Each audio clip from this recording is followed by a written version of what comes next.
இந்த தேவன்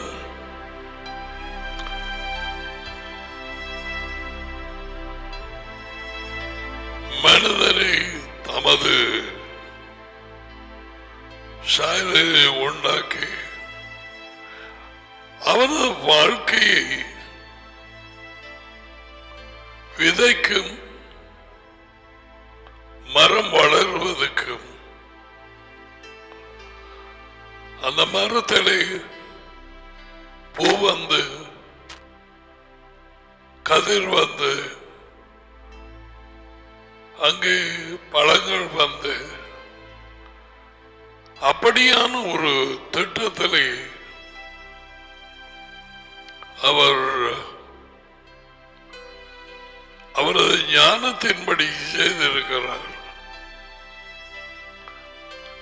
அவருடைய வெளிச்சம் இல்லாமல் அவருடைய வெளிச்சத்தை பெறாதவர்கள் வாழ்க்கையை நான் சொல்வது கடைசி மட்டும் விளக்காது. No way.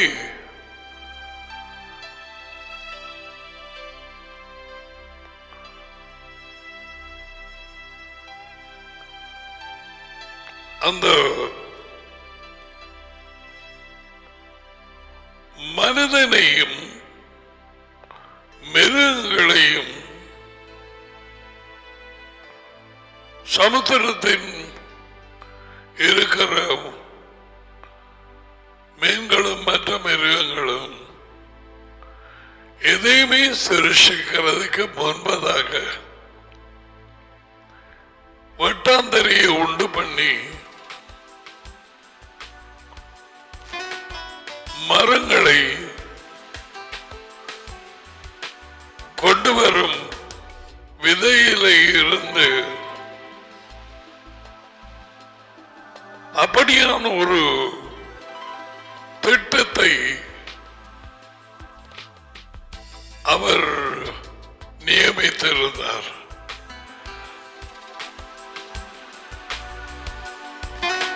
தண்ணீர் ஒரு பக்கம் சேர்ந்து வெட்டாந்தரை உண்டு பண்ணியது பாருங்க. மிருகங்கள், பறவைகள், சமுத்திரத்தின் மீன்கள் அது இது ஒன்றுமே இல்லை. He starts with the trees, the seed. Why?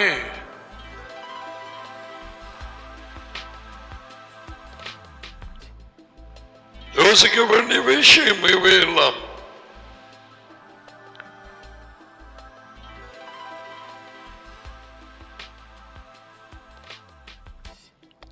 ஆரம்ப புத்தகம் 1:11. அப்பொழுது தேவன் பூமியானது புல்லையும் விதையை பிறப்பிக்கும் புல்லுகளையும் பூமியின் மேல் தங்களில் தங்கள் விதையுடைய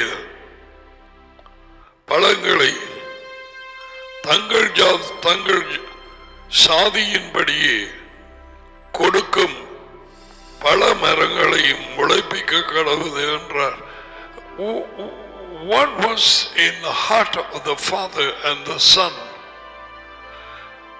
Now, என்னிடத்திலே ஏற்கனவே வார்த்தையை கேட்டாக்களுக்கு தான் தெரியும். Why I am saying Father and the Son? Make no mistake. சும்மா குழம்ப கூடாது. டடி மானமாகத்தான் சிற்சிப்பிலே பங்கு பெற்றினார்கள். மகன் மெஷியா அவருடைய கூட இருந்தார் எப்பொழுதும். இத பாருங்க, பூமியானது வெட்டாந்தர வந்துட்டது. புல்லையும் விதையை கொண்டு வரும் பூண்டுகளையும் எனக்கு கிட்டடியிலே தான் தெரியும். கேரட்டுக்கு விதைகள் இருக்குதுண்டு. அதே நேரத்தில் மேலுக்கு இருக்கிற அந்த கிளவார விட்டு வார அதையும் வெட்டி அதை தண்ணியில வைக்கிறார். பல விதங்கள் இது. பூமியின் மேல் தங்களில் தங்கள் விதையோடைய, தங்களில் தங்கள் விதையோடைய.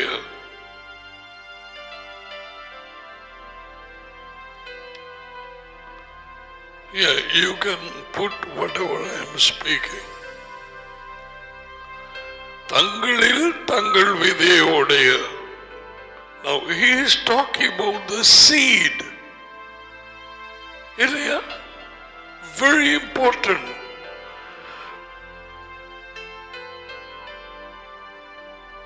இது அவருடைய இரக்கத்தினால் வெளிச்சம் கிடைக்க வேண்டும்.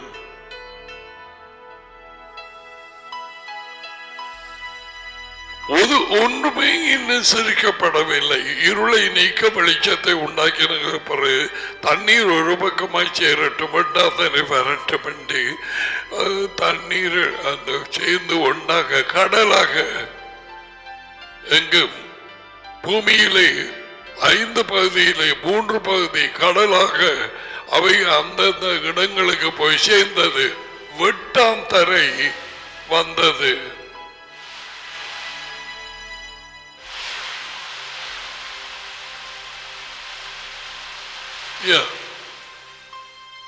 அவருடைய வார்த்தையினால்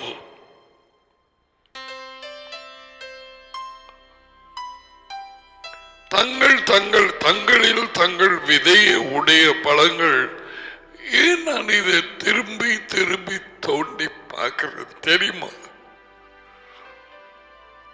கிறிஸ்தவம் தலைகளாக போய் வஞ்சிக்கப்பட்டு பவுலின் சில வார்த்தைகளாலே இயேசு கிறிஸ்துவை சொந்த ரட்சகராக நான் ஏற்றுக்கொண்டு விசுவாசிக்கிறேன், அவர் எனக்காக சென்றப்பட்டு விசுவாசிக்கிறேன், எனக்குள்ளே வாரும் என்று சொல்லிப்பட்டு நான் ரட்சிக்கப்பட்டேன், செத்தபின் மோட்சம் பாதாள போய் வெள்ளக்காரன் தான், மற்றவன் தான், அமெரிக்கா, கனடா, பிரிட்டன், அப்படி ஒன்றுமே வேத புத்தகத்தில் இல்லை, ஒன்றுமே இல்லை. விதை ஏற்றுக்கொள்ளப்பட்டு விதை வளர வேணும். விதை என்னென்று சொல்லி அங்கால எல்லாம் பார்ப்போம். So most of the Christian, most 99.9, that under deception thinking that they die and go to heaven. 99க்கு மேல் அதிகமான வெள்ளக்காரன் தான் ஆசியா கண்டம், இந்தியா, ஸ்ரீலங்கா. இவர்களுக்கு யேசுவாவின் வாழ்க்கை என்றால் என்னென்று தெரியாது, அவர் ஒரு விதை என்று தெரியாது, அந்த விதை விழுந்து முளைக்க வேண்டும் என்று தெரியாது. எங்களுடைய இருதயம் தான் நிலம் என்று சொன்னது யேசுவா தெரியாது. இவர்கள் சபை அங்கத்துவத்திலும் கிறிஸ்தவ பேரிலும் ஞானசானம் எடுத்ததிலும் தங்கி இருக்கிறார்கள். அப்படி ஒன்றுமே இல்லை. யேசுவன் never spoke like that. All the apostles அப்படியாய் பேசவில்லை.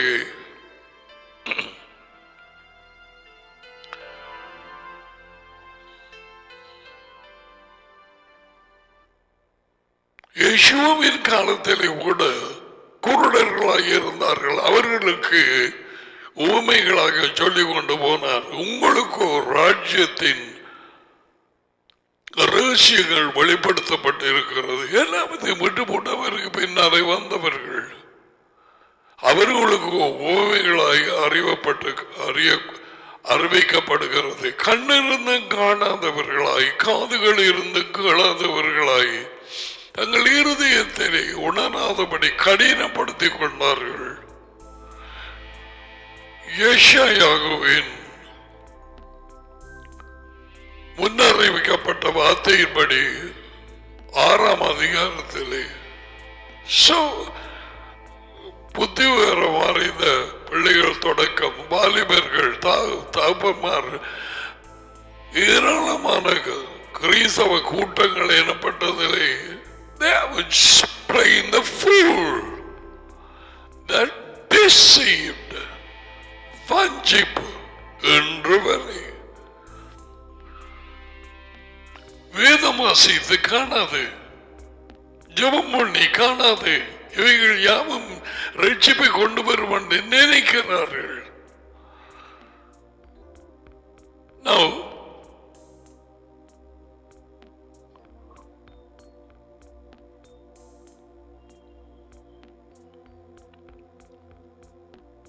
யோசித்து பார்க்க வேணும். என்னத்துக்காக பூமியை பட்டாந்தர வர கடவுது என்று சொல்லி தண்ணீரை விலைத்தி போட்டு மரத்திலையும் விதையிலையும் தொடங்குறார்.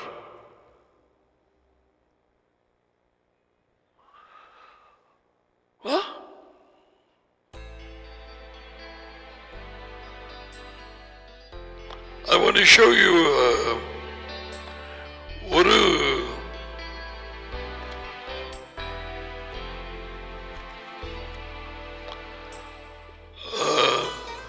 வேத வாக்கியம் காண்பிக்க.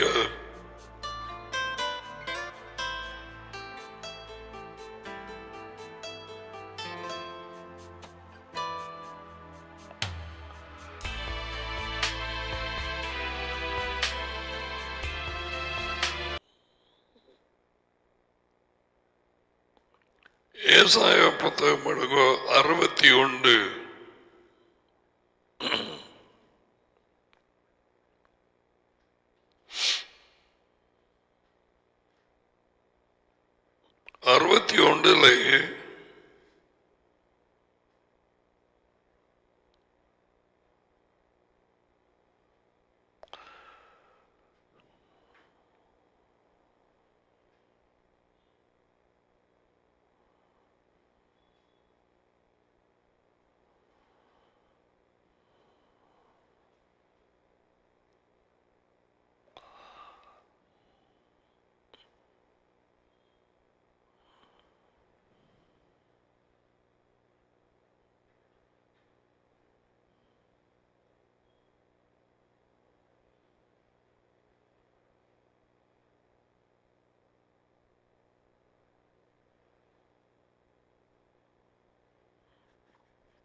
பதினொன்று பார்ப்போம்.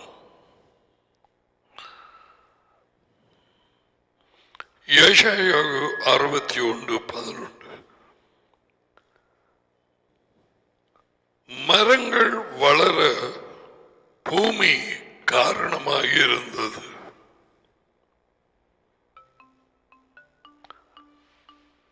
மக்கள் தோட்டத்தில் விதைகளை தூவினார்கள், விதைத்தார்கள். தோட்டம், அந்த நிலம் அந்த விதைகளை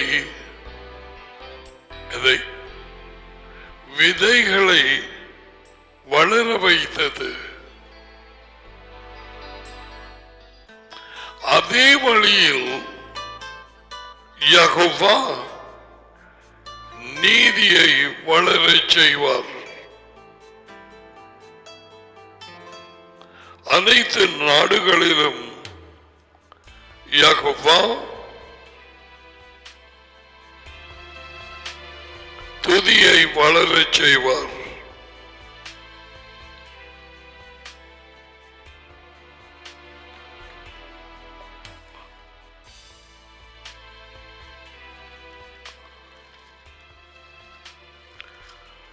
இந்த நாளிலே கேட்கிற வார்த்தைகளை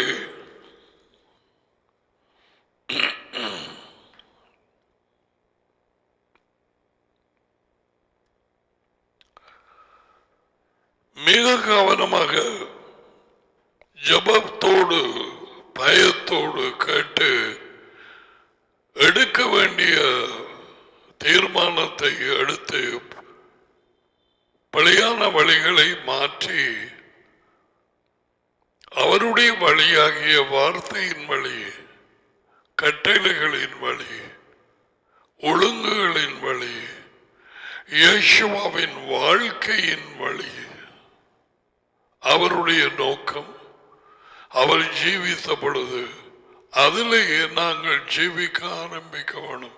அடுத்ததாக என்ன பூமியிலே நடக்க போவதென்று யாருக்கும் தெரியாது. மூன்றாவது வார்த்தை 61:3. சீயோனிலே துயரப்பட்டவர்களை சீர்படுத்தவும் அவர்கள் சாம்பலுக்கு பதிலாக உருக்குள்ள இந்த வாழ்க்கை சாம்பலா போன மாதிரி இனி என்ன இஸ்ரேல் ஜனம் அப்படித்தான் சொன்னார்கள். இனி எங்களுக்கு என்ன எதிர்காலம், எல்லாமே முடிந்தது அப்படித்தான் சொல்லுகிறார்கள் என்று சொல்லி எசேக்கியேலை அந்த சபக்காலைக்கு கூட்டிக் கொண்டு போய்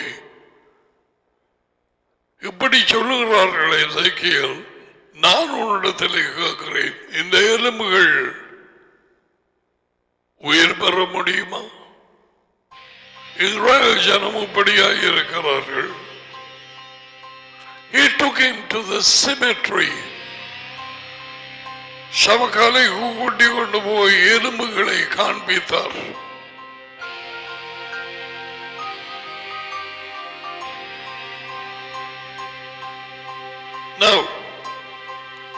சாம்பலுக்கு பதிலாக அழகையும் துயரத்துக்கு பதிலாக ஆனந்த அனாயிண்டிங்கையும் ஒடுங்கின ஆவிக்கு பதிலாக துதியின் உடை, ஒடுங்கின ஆவியோடு இருக்கிறவர்களுக்கு அவர் தம்முடைய சந்தோஷத்தை கொடுத்து அனாயிண்டிங் அந்த தைலம் கூப்பிடுறது முதல்ல அவர்கள் இப்பொழுது வாயை திறந்து துள்ள போறார்கள் துதி செலுத்த. இது ஒடுங்கின ஆவி உள்ளவர்கள் துதிக்க இயலாது. அவங்க சொன்னாங்க, by the rivers of Babylon then we sat down. Babylon ஆற்றங்கரை பக்கத்தில் இருந்த கைதிகளாக கொண்டு போகப்பட்டு இவர்கள் பாவத்துக்காக அங்கே அவர்கள் உங்களுக்கு தெரிந்த ஒரு பாடலை படியுங்கோ என்று சொன்னா நாங்க என்ன பாடலை படிக்கிறது? ஒடுக்கப்பட்டார்கள் ஒடுங்கின ஆவியோடு. How shall we sing the Lord's song in a strange land? இன்னொரு அந்நிய இடத்திலே அவங்க ஊட்டி கொண்டு போய் ஆத்தக்கரைக்கு பக்கத்தில் இருந்து போட்டு பாட்டு படிக்கும். நீங்க அங்க படிச்ச பாட்டு அவர்கள் ஒடுங்கின ஆவியோடு இருந்தார்கள்.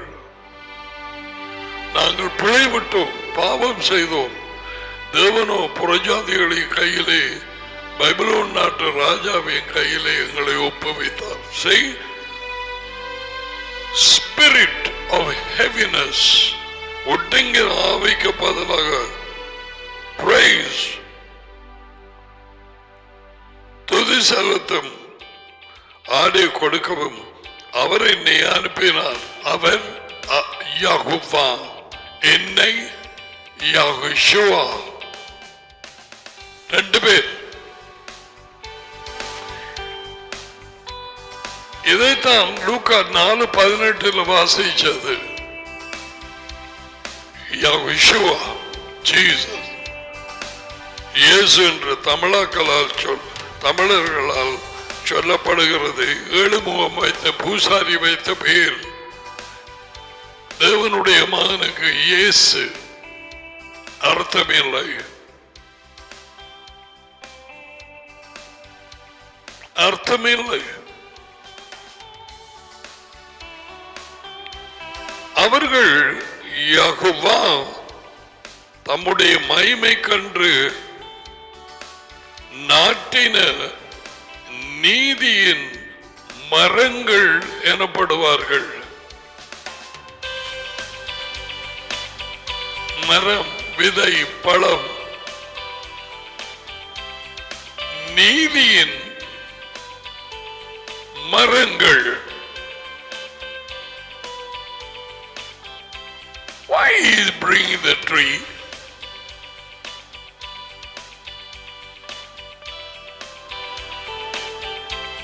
அதுல வார பூ, காய், பழம், அது இதெல்லாம் மரத்தில் எல்லாமே நீதி, எல்லாமே உண்மை.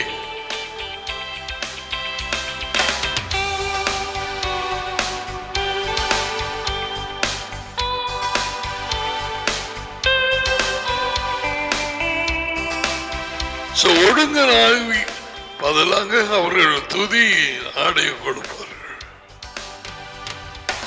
அதற்காக யோசுவாவை அனுப்ப இது எப்ப கூறப்பட்டது?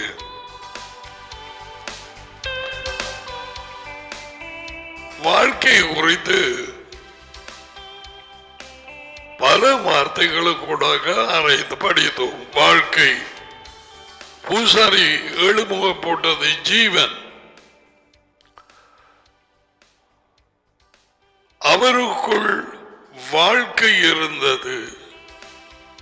அந்த வாழ்க்கை மனுஷர்களுக்கு ஒளியாய் இருந்தது.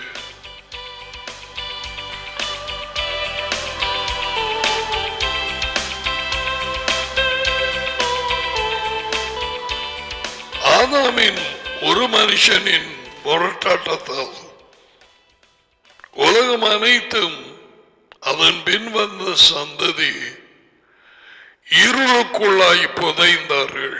பிசாசின் அவன் இருள், அவனது ராஜ்யம். அவனுக்கு இன்னொரு ராஜ்யம் இல்லை. அவன் கள்ளன். ரோட்டு கரையெல்லாம் ஜங்ஷன் எல்லாம் களவெடுக்கிற மாதிரி கள்ளன். ஜனங்களில் உண்மையான தேவனை தொழுது கொள்ள முடியாதபடிக்கு குருடாக்கி வைக்கிற கள்ளன். ஏனும்படி சொல்றீங்க? இயேசுவா சொன்னார், அவன் கள்ளன், திருடனும் கொல்லவுமே வருகிறான் என்று இவனுக்கு வேண்டான். அவன் கள்ளன், அவன் பொய்யன்.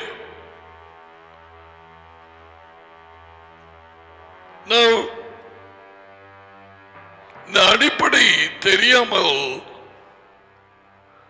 இது ஒரு அறிக்கையை பண்ணி போட்டு நான் கிறிஸ்தவன், நான் ரட்சிக்கப்பட்டேன், நான் செத்தவன், மோட்சம் போகிறேன். ஒரு இடத்திலேயுமே இல்லை. அது இந்த தேவன் யெகோவா சொல்லவில்லை. மண்ணில் இருந்து எடுக்கப்பட்டாய், மண்ணுக்கு திரும்புவாய்.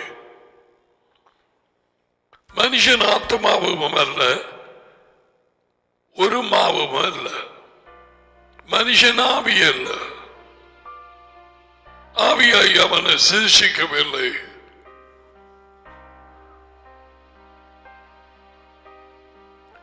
உடல் மண்ணில் இருந்து எடுக்கப்பட்டு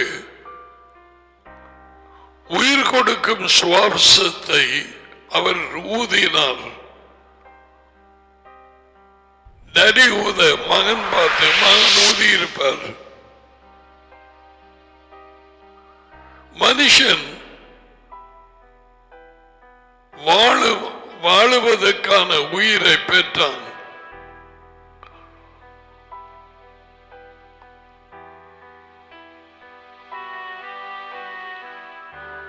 ஜீவ ஆத்மா எவ்வளவு தொல்லை ஆக்களுக்கு இன்றைக்கு வர இந்த பழைய தமிழ் பைபிள் அண்டு பெரிய புழுவடிச்சு சொல்லுவார்கள்.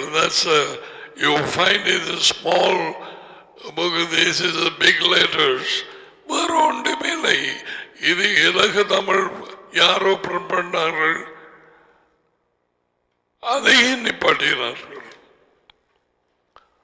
பல பிழையான பொய்யான பெயர்களையும் இல்லாத பொல்லாத எழுதி வைத்ததுதான் பூசாரி.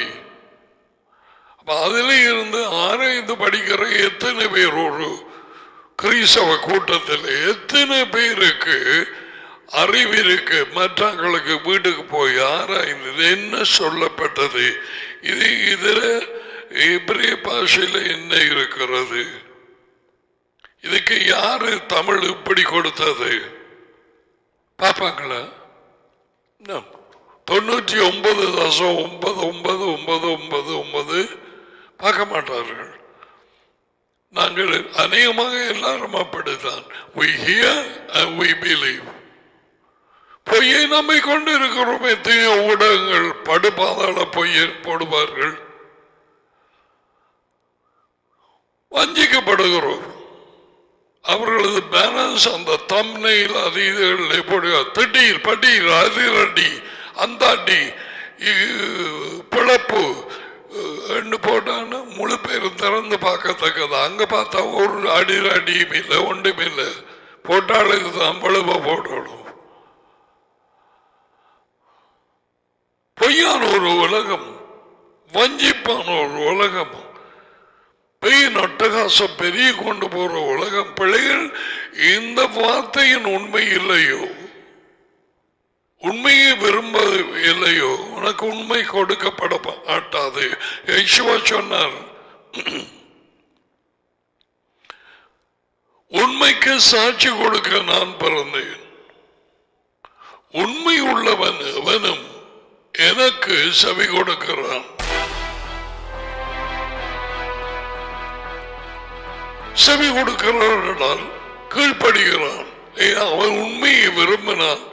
உள்ளத்திலே உண்மை இருக்கிறது. செவி கொடுக்கிறான் என்றால் அவன் கீழ்ப்படுகிறான். பரிசேயரால் கீழ்ப்படிய முடியவில்லை. அவர்களுக்குள்ளே உண்மை இருக்கவில்லை. அவர்களுக்குள்ளே பொய். அவர்கள் தகப்பன் பிசாசு. ஆகையால் செவி கொடுக்க முடியவில்லை.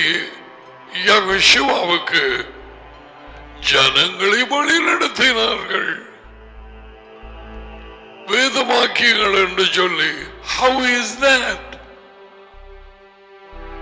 உன் இருதயத்திலே பட்டதா? உணர்வு இருக்கிறதா?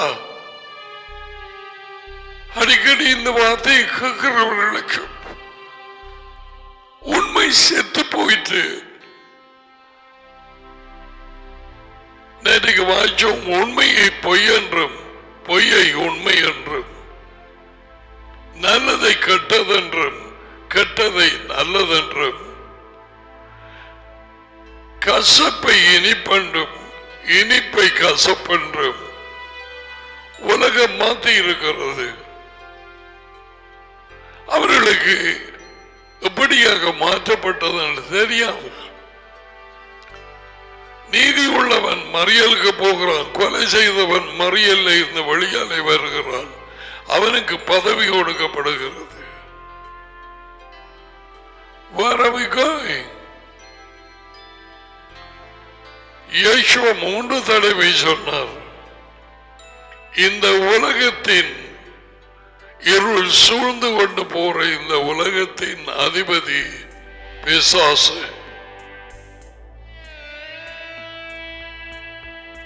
யோகனான் 12:31, யோகனான் 14:30, யோகனான் 16:11.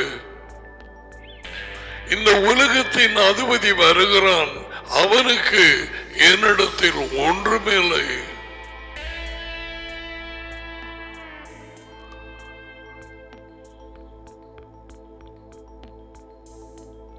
Now, let's continue.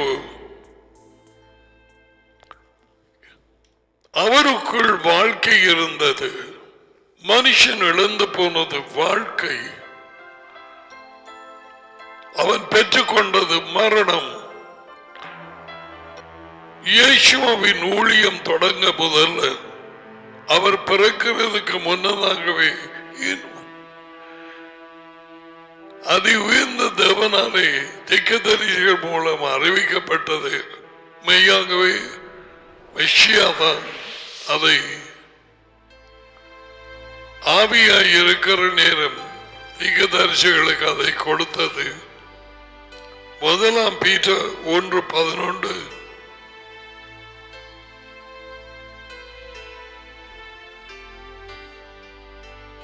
அந்த நேரமே சொன்னான், யோர்தானுக்கு அப்புறமாய் இருக்கிற நகரங்கள், கிராமங்கள், கடலோரமாய் இருக்கிறது,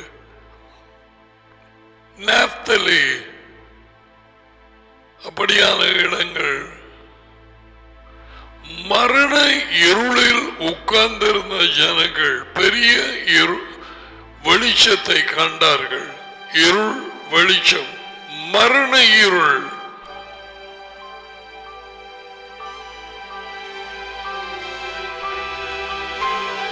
கிறிஸ்தவம் என்ற ஒன்றே இல்லை.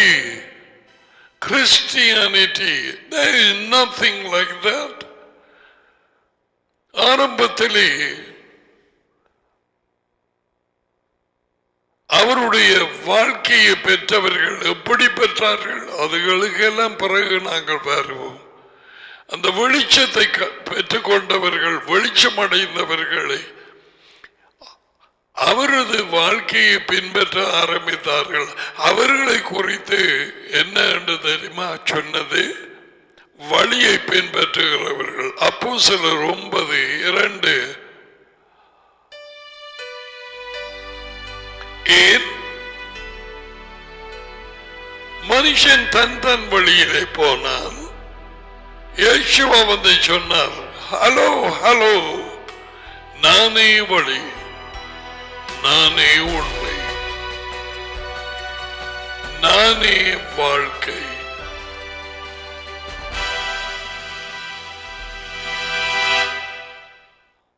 அவரே வழி.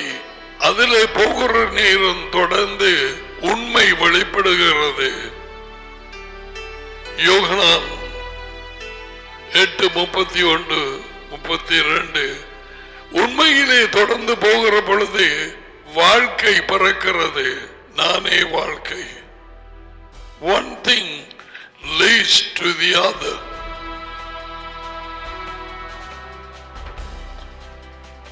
இயேசுவா மூலம் அல்லாமல் அவர்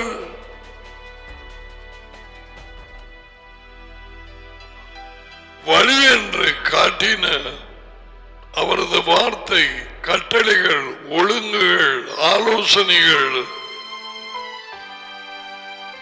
அவர் வாழ்ந்து காட்டின வாழ்க்கை இல்லாமல் அதை பின்பற்றாமல் எவருமே அதி உயர்ந்த தேவன் அண்டை போக முடியாது. Nobody can go. என் மூலம் அல்லாமல் ஒருவனும் டேடியின் இடத்திலே வரமாட்டான். அதி உயர்ந்த ஒரே மெய்யான தேவன் யெகோவா, ஆபிரகாமின் தேவன், ஈசாக்கின் தேவன், யாக்கோப் அவன் தேவன்.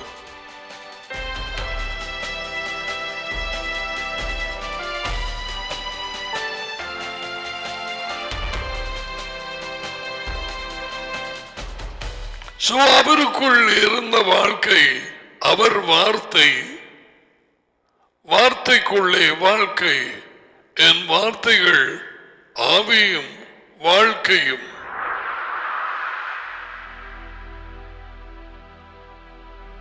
ஆவி பரிசுத்தாவி உன்னை வழி நடத்தினால் தைரியமாகும். நீ ஓடி இருப்பாய். இப்ப மனதிலே விதையை குறித்து அவர் சொன்னவைகள் ஓமைகள்,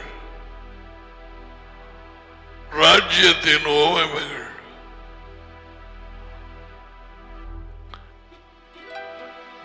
யேசுவாவே வார்த்தை. மேக் நோ மிஸ்டேக், ஆதியிலே வார்த்தை இருந்தார். யோகானன் 1:1. வார்த்தையானவர் மனுஷனானார். யோகானன் 1:14. இந்த வார்த்தைக்குள்ளே, வார்த்தையானவருக்குள்ளே வாழ்க்கை. இதை வாசித்து உன்னுடைய ஆக்கிக் கொள்ளும் நேரம் வாழ்க்கை உன்னை தொடுகிறது. அவரது வாழ்க்கை. என் வார்த்தைகள் ஆவியும் வாழ்க்கையும்.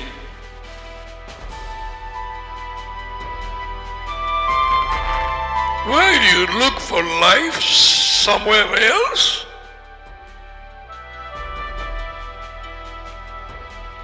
வார்த்தைகளை கொடுத்து, ஒழுங்குகளை கொடுத்து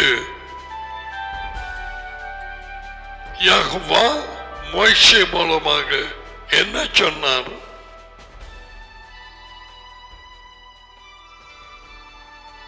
இதோ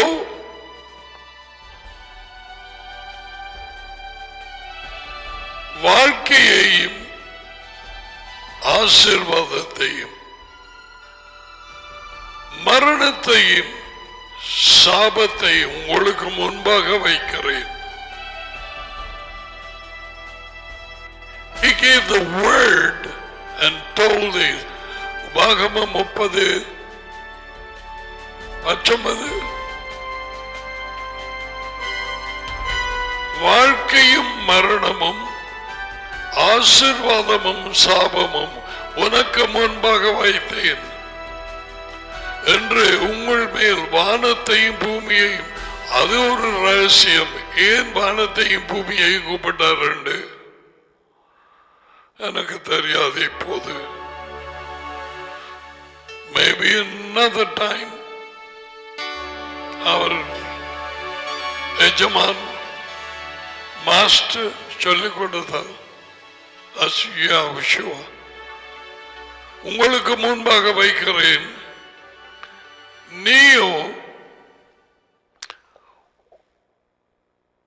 நீயும் உன் சந்ததியும் வாழும்படிக்கு. அந்த சொல் மயக்க போட்டிருக்கிறது, பிழைக்கும்படிக்கு, வாழும்படிக்கு வாழ்க்கையை தெரிந்து கொள்.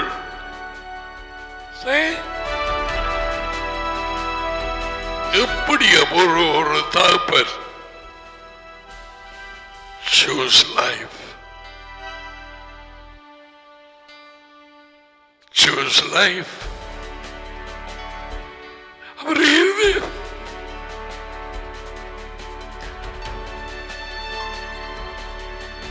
யோஹானன் 3:16 யாரும் எழுதவில்லை. பைபிள்ல சும்மா எழுதப்படவில்லை. யோஹானன் எழுதவில்லை.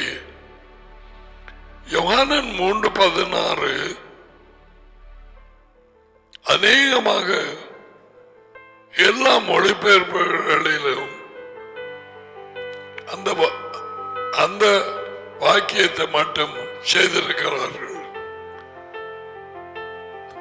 அதி உயர்ந்த தேவன் தம்முடைய ஒரே பேரான மகனை விசுவாசிக்கிறவன், அதாவது அவர் கொண்டு வந்த வார்த்தைகளை ஏற்றுக்கொண்டு கீழ்ப்படுகிறவன், அவர் கொண்டு வந்த முதல் செய்தி ராஜ்யம், அதை ஏற்றுக்கொண்டு கீழ்ப்படுகிறவன் எவனோ அவன் அழிந்து போகாமல் 7 முகம் அதிலே பிழை ராஜ்யத்தின் வாழ்க்கையை அல்லது நித்திய வாழ்க்கையை அடையும்படிக்கு அவரை கொடுத்து, அவரை மகனை யெகோவா இவ்வளவாய், அதாவது இப்படியான இருதயம் கொண்டவராய், இதன் மூலமாக அறிய வருவது என்ன? அவருடைய அன்பு வெளிப்படுகிறது. இதை யார் சொன்னது? அவரது மகன் யெகோவா, எங்கள் எஜமான். அவர்தான் சொன்னார். பவுல் சொல்லவில்லை, யோகானான் சொல்லவில்லை. That's not important. டேடியை குறித்து வெளிப்படுத்த வந்தார். டேடியை குறித்து, டேடி என்று எங்களை சேர்க்க வந்தார்.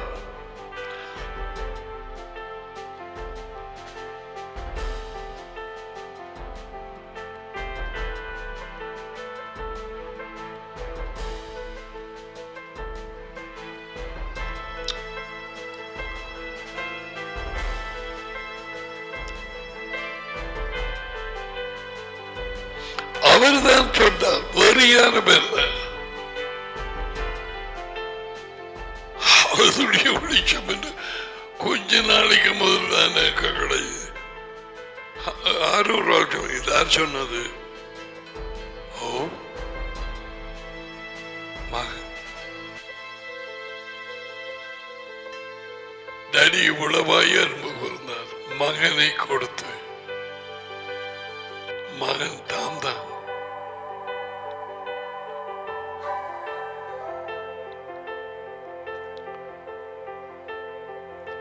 இதை வச்சுட்டு இயேசு கிறிஸ்துவை விசுவாசிக்கிறேன் சொந்த ரேச்சராக கண்டு போட்டு வஞ்சிக்கப்பட்ட சனம் கிறிஸ்தவ கூட்டங்களில் போய் சேர்ந்திருந்து இல்லாத பொல்லாத பொய் வழிகளிலே நடந்து காசை திருடி காணியை திருடி பலவிதமான மாத்து கல்யாணங்களும் பேய்களையும் பாம்புகளையும் திருமணம் முடிச்சு கொண்டு பேர் என்ன கிறிஸ்தவர்கள் ரட்சிக்கப்பட்டோம்.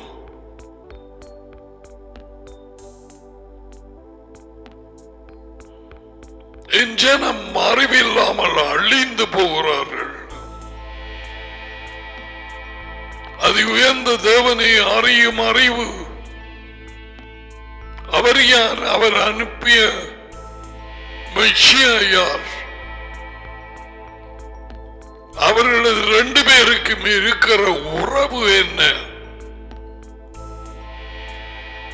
யோசுவ தம்மை குறித்து என்ன சொன்னார்? அதுவும் இந்த தேவனை குறித்து என்ன சொன்னார்? பிதா பிதா பிதா என்று போட்டிருக்கிறது 7 முகம். அவருடைய டேடி என்ன சொன்னார்? இது ஒன்றையும் கவனிக்காம தங்கட விருப்பப்படி குழப்பி அடிச்சு சாம்பாராக்கி யூதர்களை விட்டு பிரிந்து எபிரிய வேர்களை விட்டு அறுப்புண்டு அப்போஸ்தலர்கள் நித்திரை அடைந்ததுக்கு பிறகு அவர்கள் மூலமாய் கேள்விப்பட்டவர்களும் நித்திரை அடைந்ததுக்கு பிறகு ஒரு கூட்டம் பிரிந்து நாசியாவிலே போய் பைத்தியமான போதனைகளை உண்டு பண்ணி அதிலே வந்ததுதான் பரிசுத்தாவியை விசுவாசிக்கிறோம். எங்க இடத்திலேயும் இல்லை. யாராவது ஒரு ஆள் காட்டட்டும் பரிசுத்தாவியை விசுவாசிக்கிறோம் அல்லது பரிசுத்தாவியை விசுவாசியுங்கள், டடியையும் என்னையும் விசுவாசித்தால் காணாது அவர் பாவம், அவரையும் விசுவாசியுங்கள். இங்கே காட்டுங்க பாம்பம். அது உயர்ந்த தேவன் அவரோ அல்லது அவர் மகன் யெகோவாவோ அவர் மூலம் தெரிந்தெடுக்கப்பட்ட அப்போஸ்தலர்களோ அவர்கள் மூலம் கேள்விப்பட்ட மற்ற யெகோவாவின் வெளிச்சத்தை பெற்றவர்களோ ஒருவருக்கும் தெரியாது. அவர்கள் எல்லாம் சத்தம் அடிந்து போனதுக்கு பிறகு 325ஆம் ஆண்டிலே வாய்ந்த பைத்தியமான பிசாசின் போதனை வந்து பரிசுத்தாவி என்கிற ஒரு தலைப்பிலேயோ ஒரு ஆளை உண்டு பண்ணி அந்த கண்டுகுட்டி மாதிரி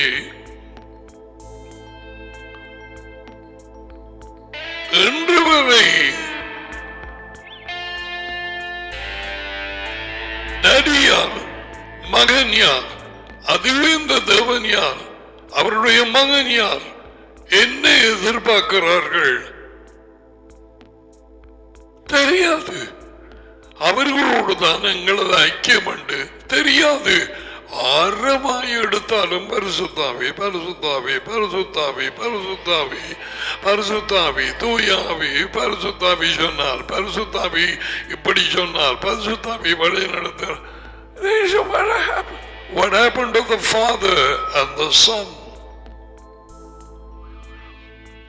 Daddy மகனை மறைக்கிற ஆவி எந்த ஆவியாக இருக்கும்? பரிசுத்தாவியா? அதுவும் புறா பரிசுத்தாவி அல்ல. புறா வடிவமாய் வந்தன்னு சொன்ன உடனே புறாவை செய்து போனாங்க. இப்படிதான் படங்கள் வச்சிருக்கிறார்கள். இவரை மையமாக வைச்சு இவர் என்று சொல்ல இயலாது. இப்படிப்பட்ட ஒரு தலைப்பின் ஆவியை தலைப்பு கொடுத்த பரிசுத்தாவி என்று மையமாக வைத்து டடியை மகனை மறைக்கப்பட்டார்கள். எங்கே ஐக்கியம்? யோகானன் 14:23 என்ன ஆகிறது?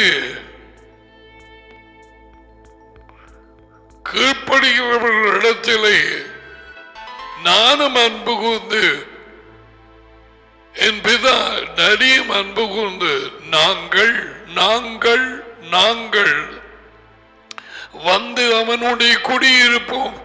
Yeshua never spoke about a third person, Holy Spirit. No.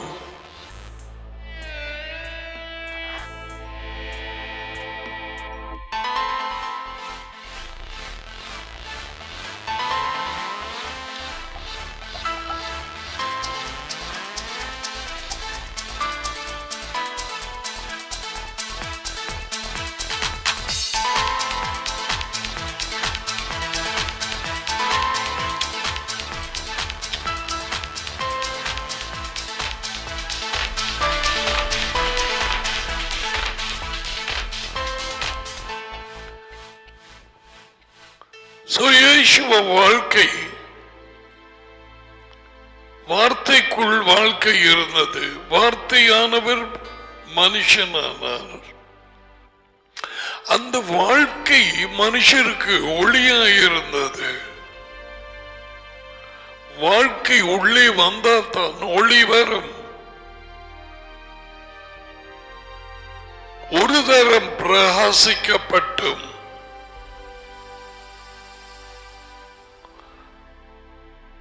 எபிரேயர் 6:4 வார்த்தையை சரியா பிரித்தெடுத்து அறிந்து கொள்ளுங்கள்.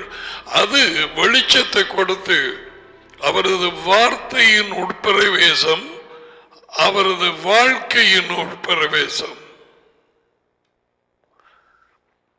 வார்த்தை உள்ளே போகும் பொழுது வாழ்க்கை அவரது வாழ்க்கை உள்ளே போகிறது. Scripture உம்முடைய வார்த்தையின் உட்பிரவேசம். வார்த்தைக்குள்ளே என்ன வாழ்க்கை, அது வெளிச்சம் கொடுக்கும். அந்த வாழ்க்கை மனுஷருக்கு ஒளியாய் இருந்தது. Can you see everything is சங்கிலி மாதிரி connected?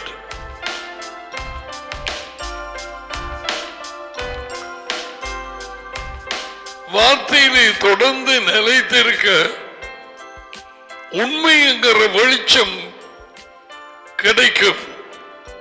உண்மையை அறிவீர்கள், உண்மை உங்களை விடுதலையாக்கும். யோகானன் 8:31.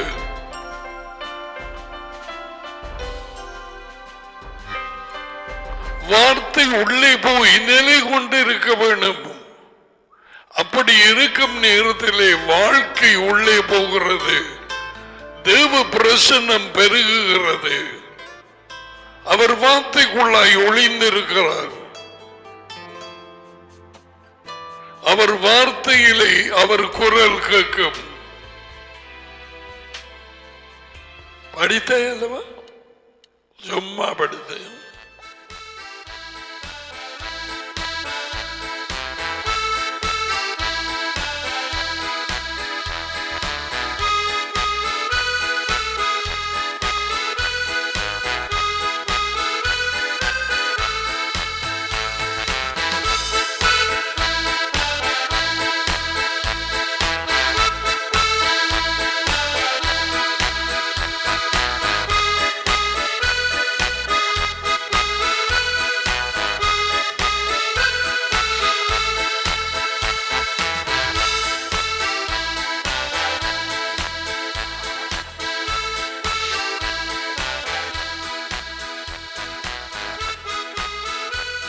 தொடர்ந்து தொடுக்கப்பட்ட வார்த்தைகளை வாக்கியங்களை நாங்கள் ஆராய்ந்தால்தான் டேடியின் உதவியோடு சிவவின் உதவியோடு இந்த வெளிச்சம் எங்களுக்குள்ளே போகக்கூடியதாக இருக்கும். The entrance of your word gives light. வார்த்தை உள்ளே போகும் பொழுது வெளிச்சம் கொடுக்கிறது. ஏன்? வார்த்தைக்குள்ளே என்ன வாழ்க்கை. அந்த வாழ்க்கை மனுஷருக்கு எப்படியாய் இருந்தது? ஒளியாய் இருந்தது. யோகானன் 1:4 இல்லையா?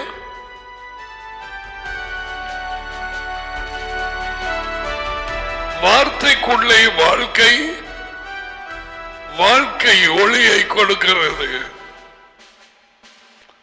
அதான் இயேசுவா சொன்னார், நான் உலகத்துக்கு ஒளி, ஒருவன் என்னை பின்தொடர்ந்தால் தொடர வேணும் ஒரு இந்த ரட்சிப்பு சொல்ல இருதயத்தில் இருந்து அகற்றி போடு.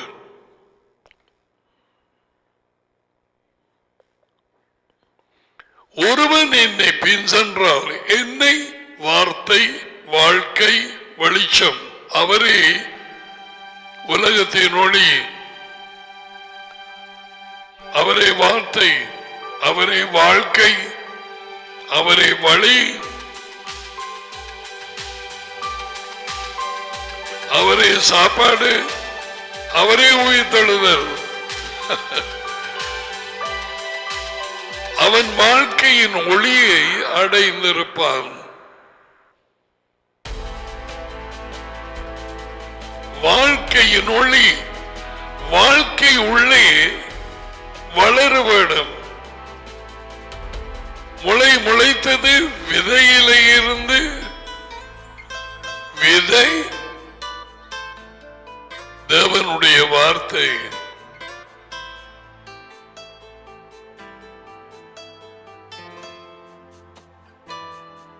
விதை இல்லாமல் அங்க ஒரு வாழ்க்கையும் வரையிலாது.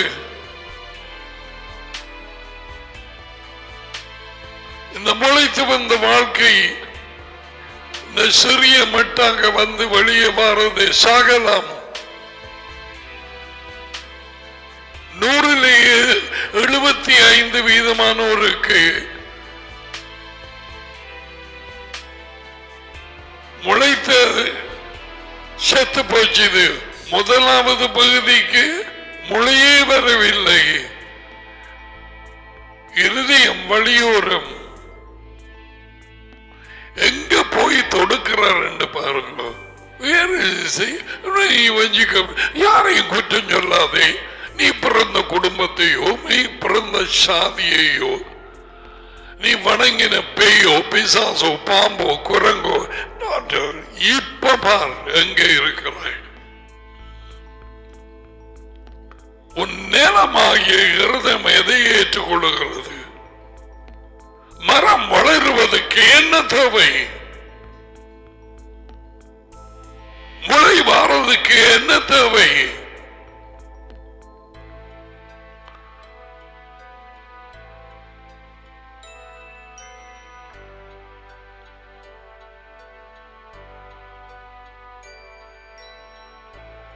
இப்ப ஓடி வலிக்க வேணும். நீ உண்மையை நிறைய ஆசையாக இருந்தால் நேரமாகி போட்டது.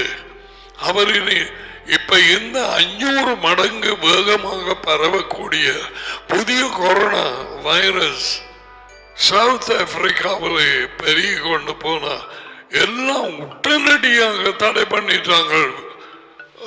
விமான பிளைட்ஸ் எல்லாம் ஸ்டாப். அங்கே இருந்து வரவர்கள் இஸ்ரேலில் ஒரு கேஸ் கண்டுபிடிக்கப்பட்டதாம்.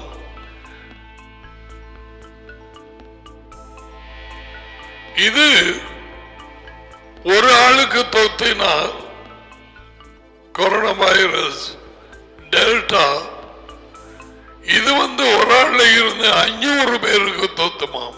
அவ்வளவு வேகமாக பரவு. காரணம் அவர்களால் கண்டுபிடிக்கப்படுகிறது. யாரோ ஒரு டாக்டர் விஞ்ஞானி சொல்லி இருந்தால் இவைகள் தெரிய வேணும் என்ன நடக்குது.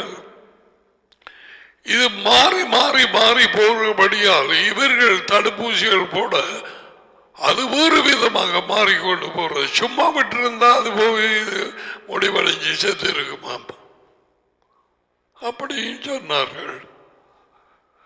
The more they try to suppress it, அந்த இதுகளை போட்டு அது வேறு விதமாகி மாறு வேஷம்.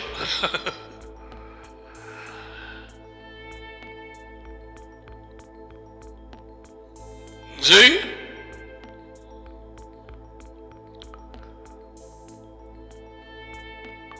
இயேசுவாவை வார்த்தை வெளிப்படுத்தின புத்தகம் 19:13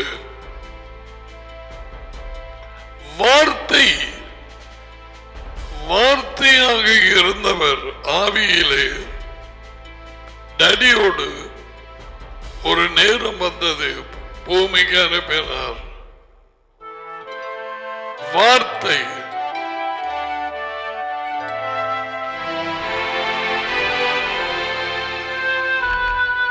தேவனுடைய விதை, அவரது வார்த்தை.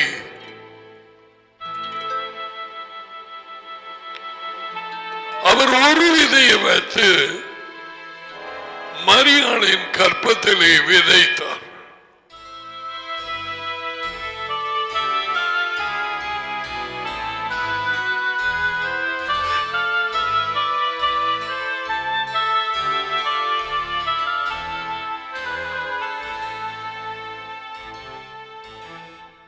மனுஷனது வாழ்க்கை விதையிலே கற்பத்திலே ஆரம்பிக்கிறது.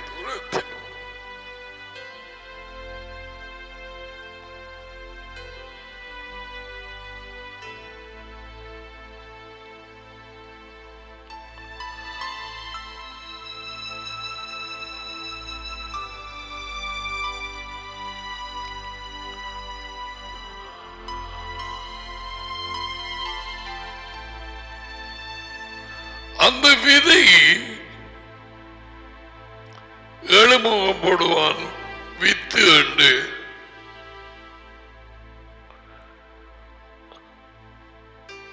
பெண்ணின் கற்பத்தின் முட்டையோடு சேர்ந்து அங்கே வாழ்க்கை தொடங்குகிறது. இதெல்லாம் இதை படிச்சாக்களுக்கு தான் தெரியும். கைனகாலஜிஸ்ட் எப்படி அந்த கண்ணுக்கு தெரியாத அந்த ஸ்பெர்ம், அந்த விதை சேர்ந்து முட்டையோடு எந்த நாட்களில் உள்ளே இறுதி ஹார்ட் பீட் தொடங்குது.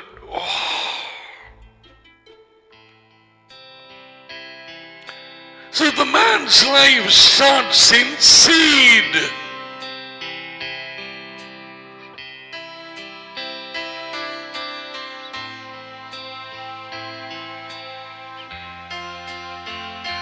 கவனமாக அந்த கற்பத்தின் விதையை வளர்ந்து கொண்டிருக்கும் பார்க்காவிட்டால் முளை வாரதுக்கு வெளியிலே வாரதுக்கு முதலே சத்துப்போம்.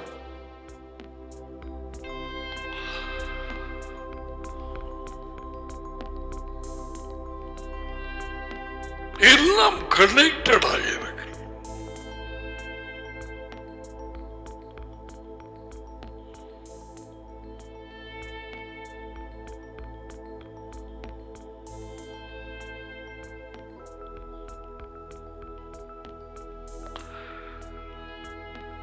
பிள்ளையை உருவாகுதும், பிள்ளையை பிறக்கிறதும், பிள்ளையின் அந்த தாயோடு தொடுக்கப்பட்டிருக்கும் அந்த கொடி வெட்டப்படுவதும், பிள்ளையை கொண்டு போய் கழுவுவதும் எல்லாம் தேவனுடைய புதிய வாழ்வுக்கு நிழலாக இருக்குது. பிள்ளையை கொண்டை கழுவுவது, like when we receive the word, you receive the baptism.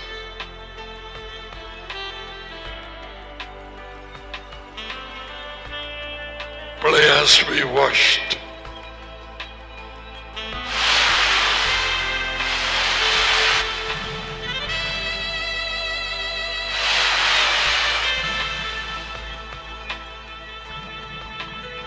கற்பத்தில் இருந்த நேரம் பலவிதமான இதுகளுக்குள்ளே அந்த ஓட பேக்குள்ளே சூழ்ந்திருந்த ரத்தம் அது இதுகளோட. So they will give her washing. பிள்ளைக்கு பேப்டிசம் அப்படி இருக்கு.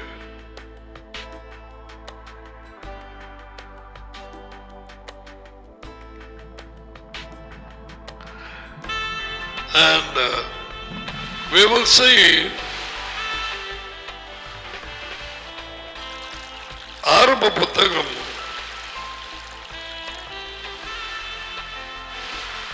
3 14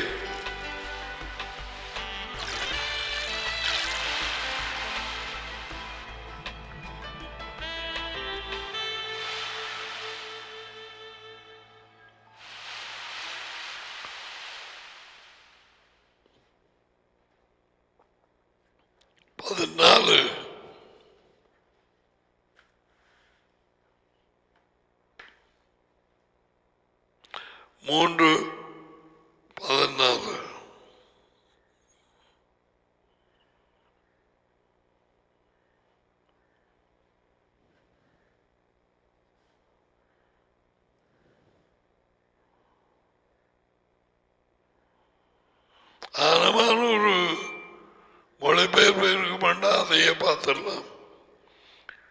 இது அங்கே தடவ வேண்டி இருக்குது.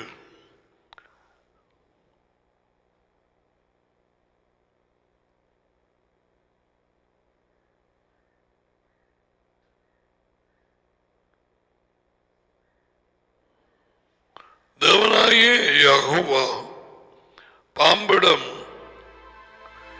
நீ இந்த பொல்லாத செயலை செய்தபடியாகும் மற்ற எந்த மிருகத்தை விடவும் நீ மிகவும் துன்பப்படுவாய், நீ சபிக்கப்பட்டிருப்பாய், உன் வயிற்றாலேயே ஊர்ந்து திரிவாய்.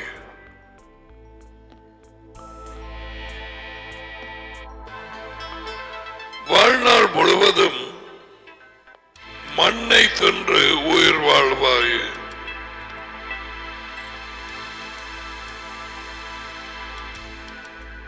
சில சொன்னார்கள், இந்த பாம்பு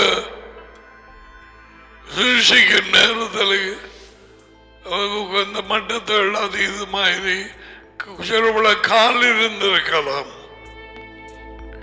ஏண்டா அல்லது ஊந்து தெரிவாய் என்று அவர் சொன்ன, ஏற்கனவே ஊந்து தெரிந்தால்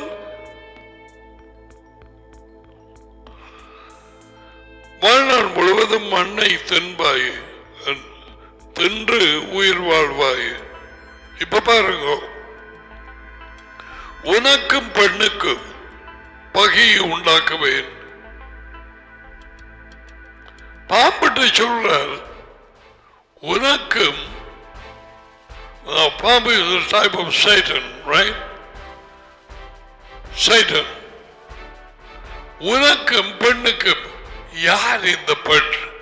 உலகத்தில் இருக்கிற எல்லா பெண்களுமா பிசாசுக்கு பெண்களுடைய கடுங்கோவா? ஈவன்டா அர்த்தம் என்ன? ஈவ் எவள் உயிர் கொடுப்பவள், தெரியுமா? அது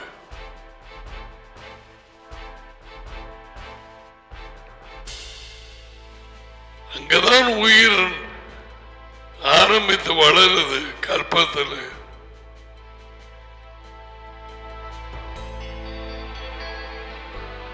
இயேசுவ கற்பத்திலே தான் வளர்ந்தார். அவன் பெண்ணுக்கு அந்த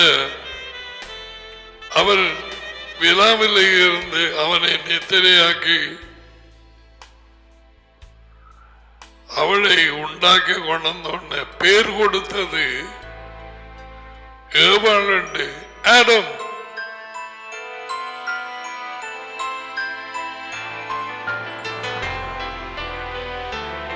ஆடம்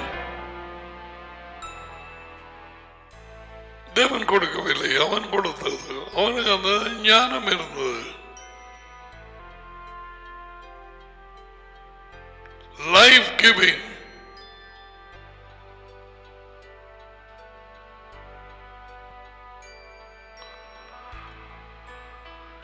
உனக்கும் பெண்ணுக்கும் பகையை உண்டாக்குவேன். What I believe, இந்த பெண் இந்த சம்பவத்திலே இஸ்ரேல்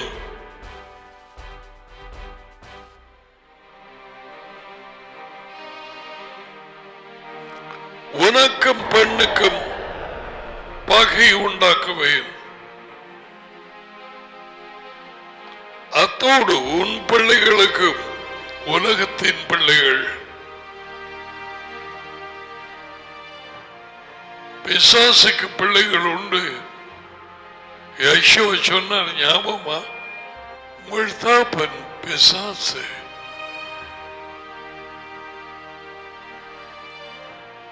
அவன் விருப்பப்படி நீங்க செய்ய விரும்புறீங்க.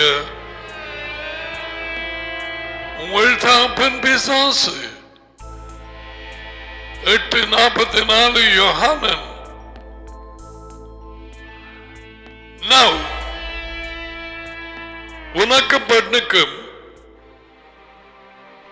உன் பிள்ளைகளுக்கும் அவள் பிள்ளைகளுக்கும் பகை உண்டாக்குவேன். அவள் பிள்ளையின் காலை நீ கடிப்பாய், அவர் தலையை நசுக்குவார். இதுபடி ஒரு மொழிபெயர்ப்பு.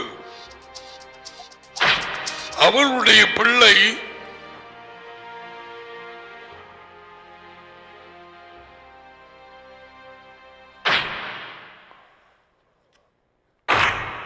தலையை நசுக்கின பிள்ளை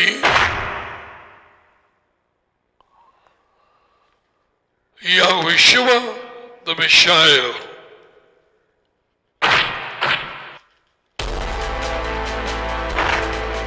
அதன் தலையிலே காயம் இருக்கிறது என்று வெளிப்படுத்தின புத்தகத்தில் இன்னும் இருக்கு.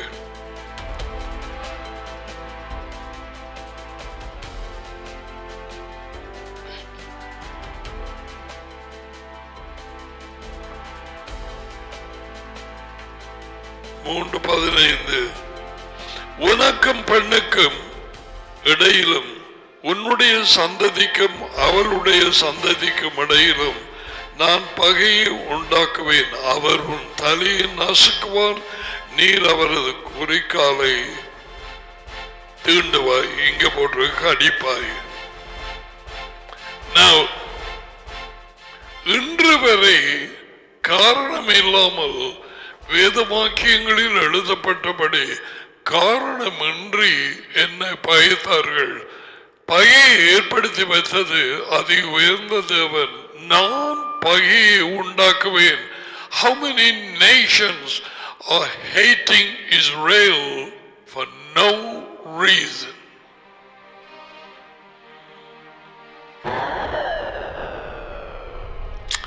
காரணம் இல்லாமல். They say it's anti-Semitism. பிசாசு தேவனை அறியாதவர்கள், வெளிச்சம் கிடைக்காதவர்கள், உனக்கு வெளிச்சம் கிடைக்கும் தெரியும், கிறிஸ்தவர்கள் சொல்லக்கூடாது. வெளிச்சம் பெற்றவர்கள், வாழ்க்கை பெற்றவர்கள், அவரது வாழ்க்கையை எந்த மனுஷனையும் பிரகாசிக்கிற வெளிச்சம். அவர்களை விட மற்றவர்கள் இஸ்ராயலை எதிர்ப்பதும் பகை இன்று வரை இருப்பதும் எங்க தொடங்கினது? எங்க?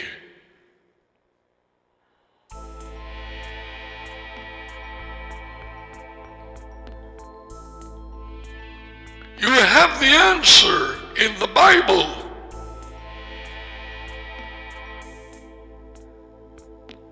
They hate them for no reason. இப்பொழுதும் ஆங்காங்கே பல தேசங்களே பயங்கரங்கள் ஆரம்பித்திருக்கிறது. யூதர்களுக்கு எதிராக கட்டடியிலே, சைனாவிலே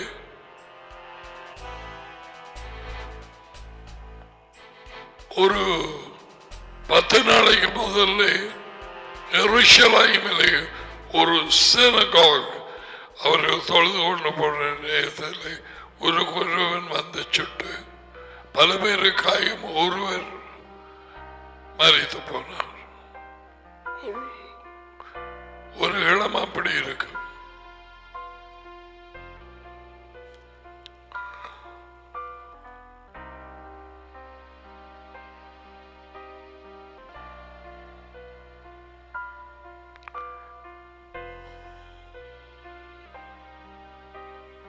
உனக்கும் பெண்ணுக்கும் உன் வித்துக்கும் விதைக்கும் அவள் விதைக்கும் பகை உண்டாக்குவேன். அவர் உன் தலையை நசுக்குவார், நீ அவர் குதிக்காலை நசுக்குவார் கடிப்பாய்.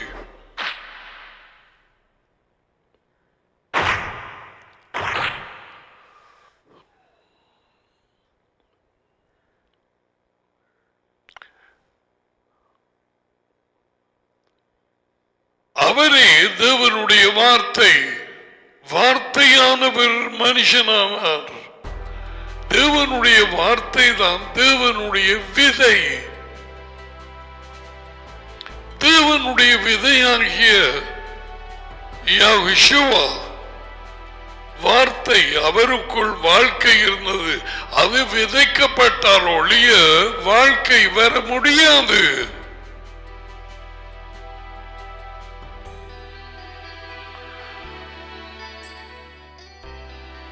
விதை விதைக்கப்பட வேண்டும்.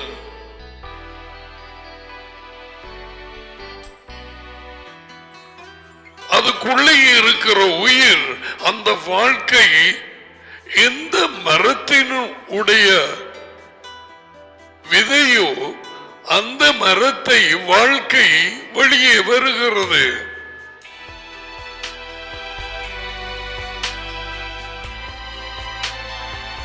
அந்த ஜாதியின் அந்த மரத்தின் விதை அந்த மரத்தை கொண்டு வந்து அந்த பழங்களை கொண்டு வரும். யெகோவா சொன்னார், அவர்களின் பழங்களால் கண்டுபிடிப்பீர்கள். ஆக்கள் எப்படிப்பட்ட ஆக்கள் உண்டு?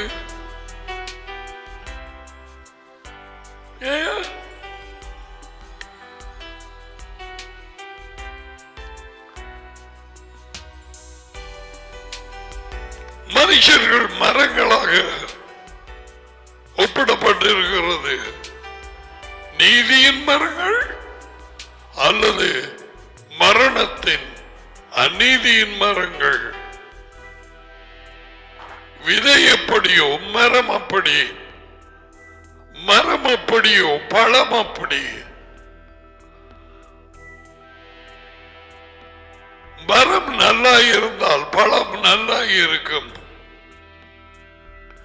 மரம் கெட்டதாகி இருந்தால் பழம் கெட்டதாகி இருக்கும். மாற்றியது.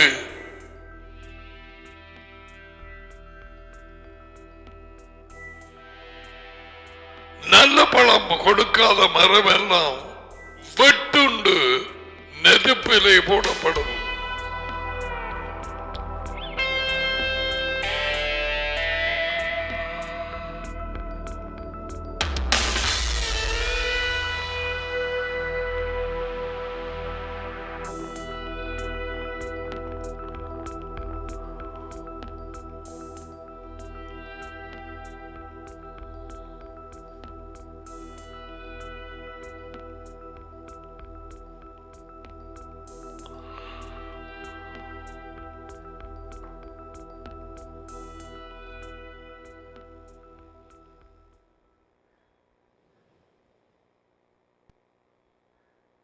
நிறைய காரியங்கள்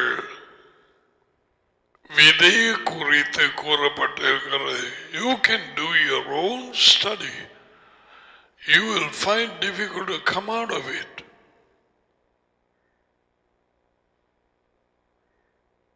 The seed.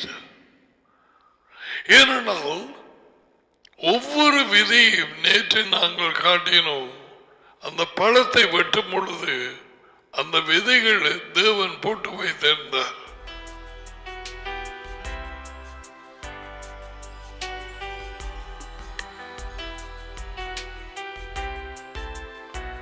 அந்த மரத்தின் பழம் அந்த விதையை கொண்டு வர,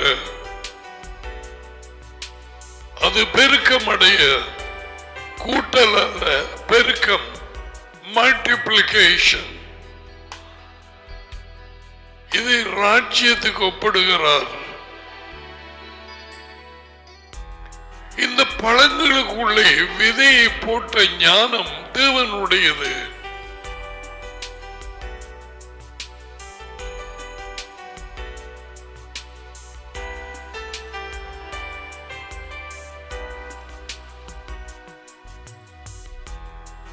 நீ இன்னமும் பழம் கொடுக்கவில்லையானால் உனக்குள்ளே விதை இல்லை, மரமும் இல்லை.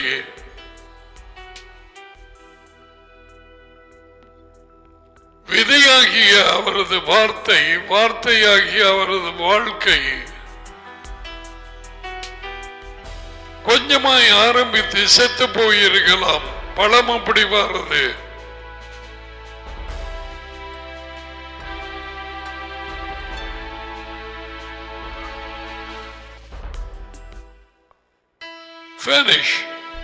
ஆரம்பித்தது நன்றாக, செத்து போனது இஸ்ரேல். நன்றாய் ஆரம்பித்தார்கள். பிசாசு கூட லூசிபர் நன்றாய் ஆரம்பித்தார். நீ உண்டாக்கப்பட்ட நாளிலே இருந்து உன்னிடத்தில் எந்த குற்றமும் காணப்படவில்லை.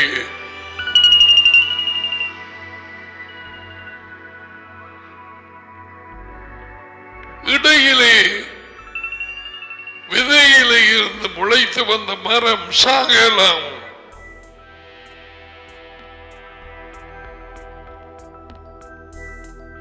பூச்சிகள் கடித்து நெருப்பு காட்டிலே பத்தும் பொழுது முளைத்து வரும் நேருக்கு காலால் மிதிபட்டு அல்லது பறவைகளால் எப்படியோ அதை சரியாக பாதுகாக்காவிட்டால் அந்த மரம் வளராது, அது செத்துப்போம். அதுக்கு பிறகு இப்படி பழங்களை கொடுக்கிறது. வாவ்! அப்படியா போனவர்களை மறுபடியும் புதுப்பிப்பது கூடாத காரியம்.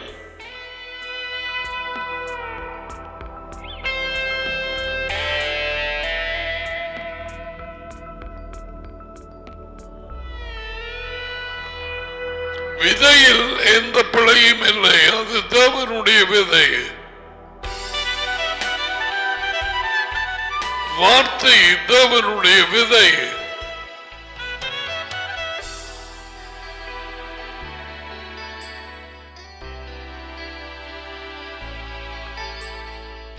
விதை நாட்டப்பட்டதா? விதி என்கிற வார்த்தையை உன் இருதயத்திலே நாட்டினாய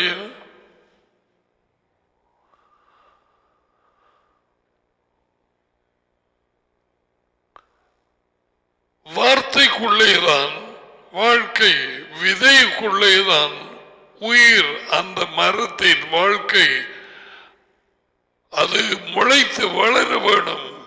அதற்கு சரியான நிலம் தேவை, தண்ணீர் தேவை, வெப்பம் தேவை, பாதுகாப்பு தேவை.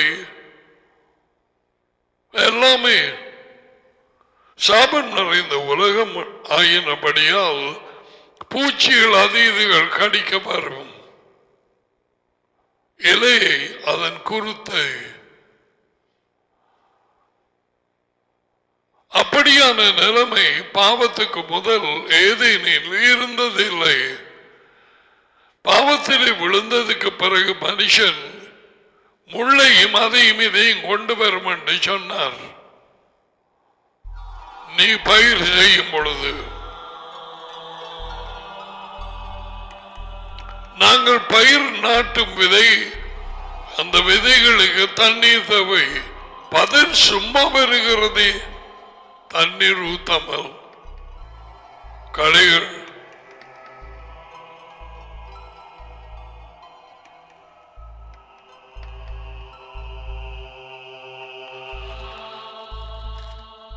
விதை வளர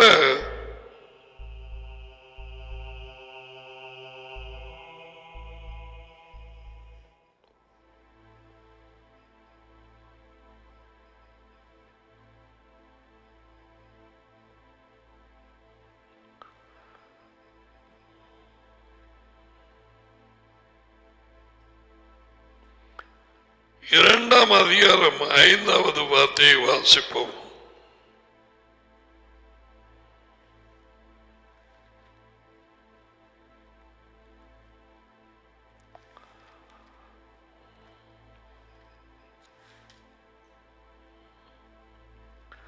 பூமியிலே ஆரம்பித்தோம். எந்த மரமும் இல்லாமல் இருந்தது. வயலிலும் அதுவரை எதுவும் வளரவில்லை. எந்த பகுதியிலும் எந்த செடி கொடிகளும் இல்லை.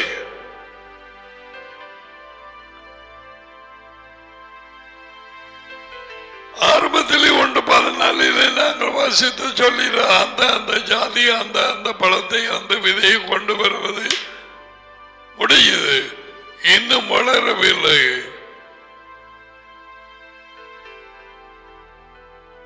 என்ன ரகசியம் இது?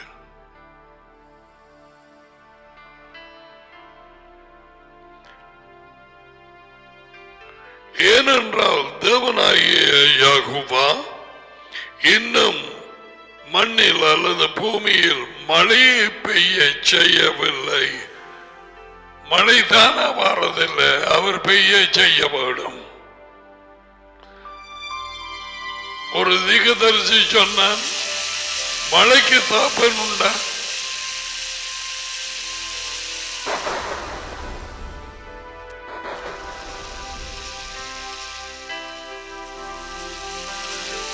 தேவன் இன்னும் மழையை பெய்ய செய்யவில்லை. ஆகையால் ஒரு தாவரமும் ஒரு பயிர் வகை ஒன்றும் மரமும் ஒன்றும் வளர்ந்ததில்லை.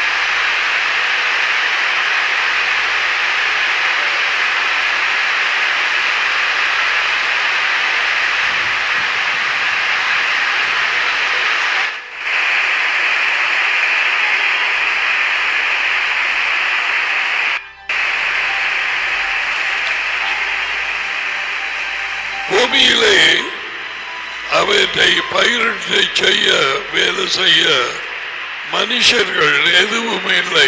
இன்னும் அவன் சிருஷிக்கப்படவில்லை. Now I don't know. I just want to go on digging into the seed, the life, the light, விதை, வாழ்க்கை, வெளிச்சம். You know why? மனுஷன் சிருஷிக்கப்படுவதற்கு முன்பதாக மரத்தையும் விதையையும் பழத்தையும் அந்த பழத்துக்குள்ள விதையையும் இவைகளை காண்பிக்கிறார்.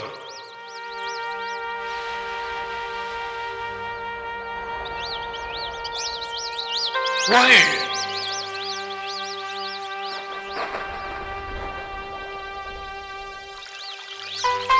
நாங்கள் இலங்கையிலே பார்க்கிற மாமரத்தை பழங்களையும் பார்ப்போம். மாதுளை மரம்.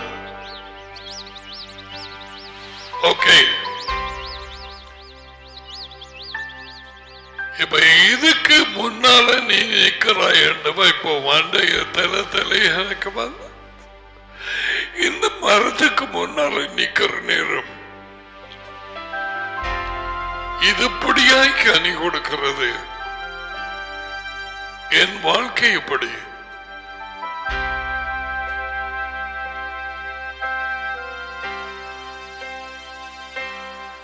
அது பழத்தை உண்டு பண்ணியும் மனுஷர்களுக்கு ஆசீர்வாதம் சந்தோஷமாக கொடுக்கிறது. we are happy. அந்த பழமாய் சாப்பிடுற நேரம் எல்லாருக்கும் விருப்பம் தானே. அதுல சத்தம் இருக்கிறது. அப்ப இதுக்கு முன்னால எந்த மரத்தும் கனி கொடுக்கும் பழம் கொடுக்கும். உன் வாழ்க்கை எப்படி என்று எப்பயாவது கேட்டாயா? நான் என்ன பழத்தை கொடுக்கிறேன். ஏனென்றால் அந்த மனுஷரின் பழங்களால் இந்த மனுஷன் எப்படிப்பட்டவன் என்று நீ அறிந்து கொள்வீர்கள். மத்தியாகு 7ஆம் அதிகாரம்.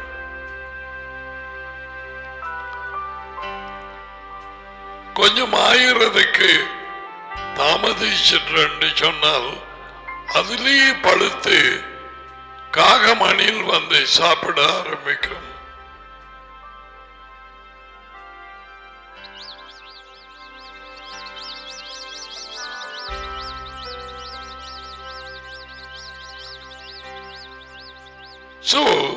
இவைகளை முன்பாகவே சிருஷ்டித்து கனி கொடுக்கும்படி செய்து மனுஷர்கள் ஒவ்வொருவரும் கனி கொடுக்கும்படிக்கு இப்படியாய் அவர் திட்டமிட்டிருந்தார். That's why we say, wow, நல்லா காய்ச்சிருக்கலாம் இந்த மரம். We don't think about ourselves. What kind of fruit I am giving? சிந்திச்சு பார். தேவன் பட்சபாதம் உள்ள தேவனாக கனி கொடுக்கவே அழைக்கப்பட்டோம். We will come to that. That's a different topic. But we முதல்ல வாழ்க்கை என்னும் விதை விதைக்கப்பட வேண்டும். விதை தேவனுடைய வார்த்தை. லூக்கா 8:11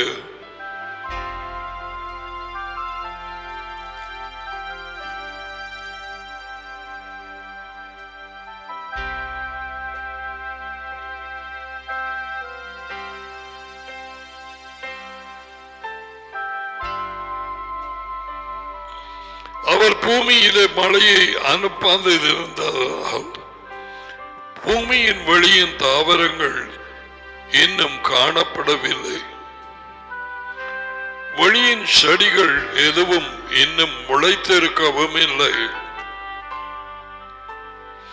விதை நாட்டப்பட்டதும் அது வளர மழையாகிய அவரது வார்த்தை தேவை. பின்மாரியை முன்மாரியை நான் உங்களுக்கு கொடுப்பேன். விதை வளர மழை தேவை, அதாவது தண்ணீர் தேவை என்று அவருக்கு தெரியும். அவரது வார்த்தை விதை, அந்த விதை வளர தண்ணீராகிய அவரது வார்த்தை, பசளையாகிய அவரது வார்த்தை.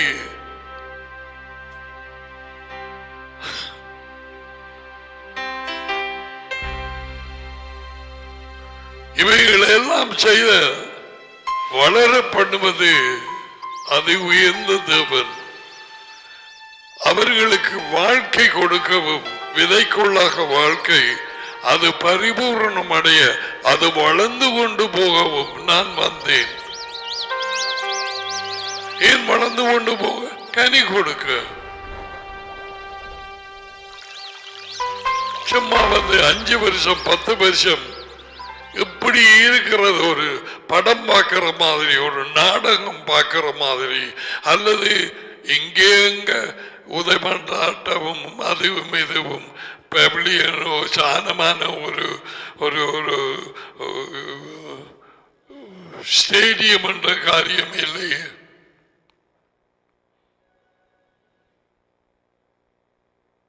வெளிநாட்டில் இருக்கிற மாதிரி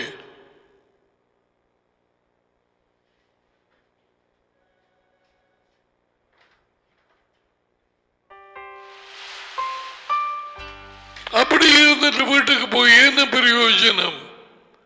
அவர் பார்த்து போட்டு இதைய தவிர ஒன்றுமே இல்லை ஒன்னிடத்துல. சும்மா கலை கலை கலை கலை சத்தம்தான்.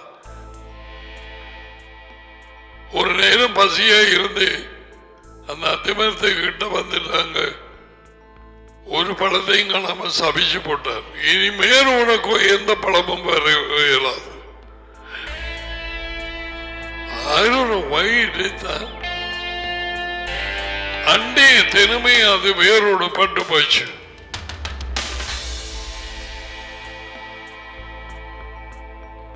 அவர்கள் ஞாபகமாக கேட்டார்கள், மாஸ்டர், நீ சபித்த இந்த மரம்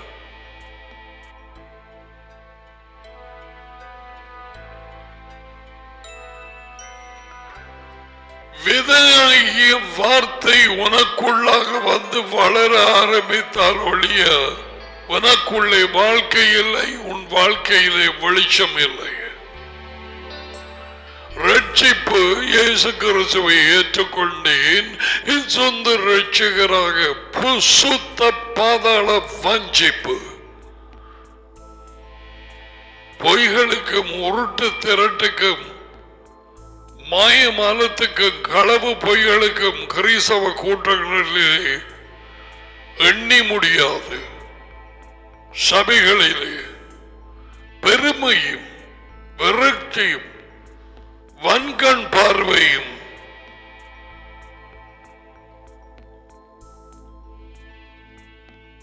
அவர் எல்லாத்தையும் தாழ்த்தி மரண பரியந்தம் தாழ்த்தி போனார். எனக்கு பின்னால வாங்க உண்டு. நாங்களும் தாழ்மைப்படுத்தினால் தானே அவருக்கு பின்னால போகலாம். அவர் வாழ்க்கையே தாழ்மை. அவருக்கு பின்னால போகிறது. நான் சாந்தமும் மனத்தாழ்மையுமாய் இருக்கிறேன். என் பாரத்தை ஏற்றுக்கொள்ளுங்கள், நோகத்தை.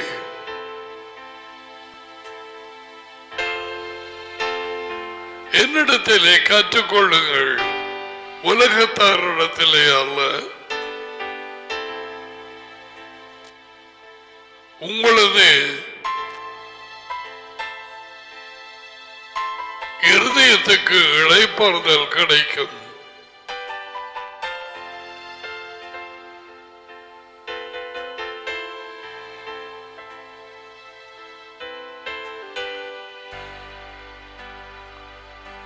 யெகோவாவின் வாழ்க்கை உள்ளே வர விதையாகிய அவர் வார்த்தை நாட்டப்பட வேண்டும்.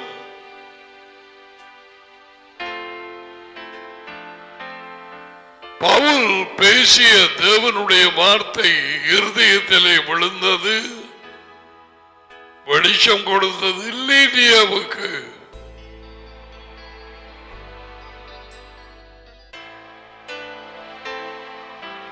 பவுல் வார்த்தையை விதைத்தான், உள்ளே வெளிச்சம் வந்தது, பவுலின் மேல் அன்பு வந்தது, வீட்டை அழைத்தான்.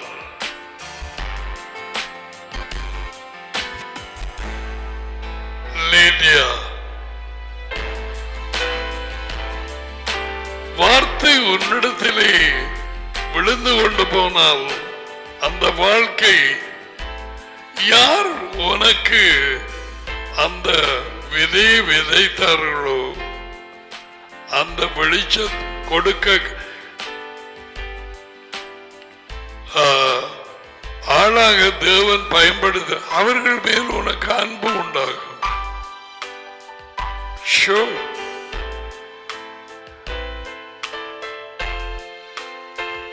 அவர்கள் மூலம் உனக்கு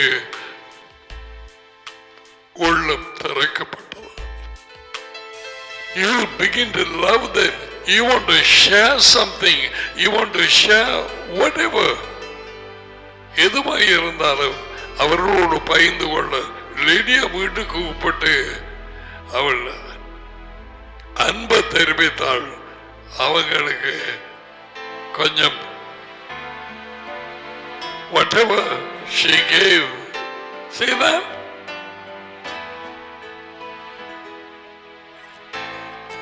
அந்த சமாரித்தன் ஊரில் அவரது வார்த்தை விதையினால் தொடுபட்டவர்கள் என்ன சொன்னார்கள்? எங்களோடு தங்க 2 நாள் எங்களோடு 2 நாட்கள் அவர்களோடு தங்கினார். இவள் கதைச்சதுக்கு பிறகு அவள் ஓடி போய் கிராமத்தில் சொல்லி, what about எம்மாவு தெருவிலை நேற்றைக்கு நாங்கள் பார்த்தோம், இயேசுவின் விதையாகிய வார்த்தை உள்ளுக்கு அல்லது ஏற்கனவே அவர்கள் உள்ளத்திலே சரியாக வெளிச்சமடையாமல் வளராமல் இருந்த விதை அவர் பேசிய வார்த்தைகளாலே தண்ணீர் ஊற்றப்பட்டு பூம் அந்த வெளிச்சம் வந்தது. என்ன சொன்னார்கள்? மாலை நேரம் ஆயிட்டு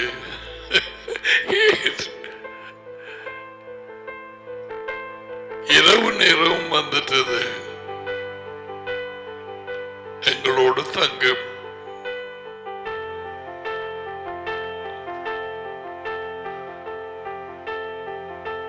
அதை கதைச்சு கொண்டு போறேன்னு சொல்ல அவர்களை விட்டு போகிறதாக காணப்பட்டதும் அவர்கள் வருந்தி கேட்டுக்கொண்டார்கள். அந்த வார்த்தை என்னும் விதை உள்ளே விழுந்தது, வெளிச்சத்தை கொடுத்தது. அவர்கள் கூப்பிட்டது போகிறார்.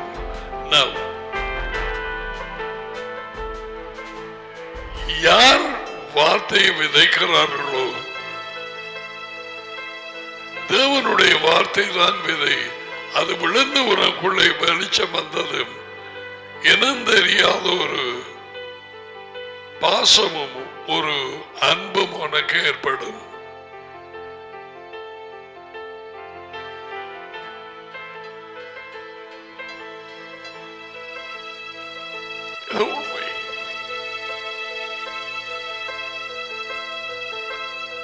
அந்த விதை விழுந்த உள்ளே சில சொல்லுவார்கள் அழுகையோடு, இந்த வார்த்தை இல்லைண்டா இந்த நாளில் நாங்க எங்கேயும் தெரியாது. தகப்பன்மாரோடு சிலர் தாய்மார் பலர் சொல்லுவார், you know that the seed has gone inside. இதுதான் நடந்து போயிட்டு இருக்கு. நாங்க எங்கே போறோம்? விதை உள்ள போயிட்டு முளைக்க ஆரம்பிச்சுட்டு ஆக 3 வருஷம். Where shall we go?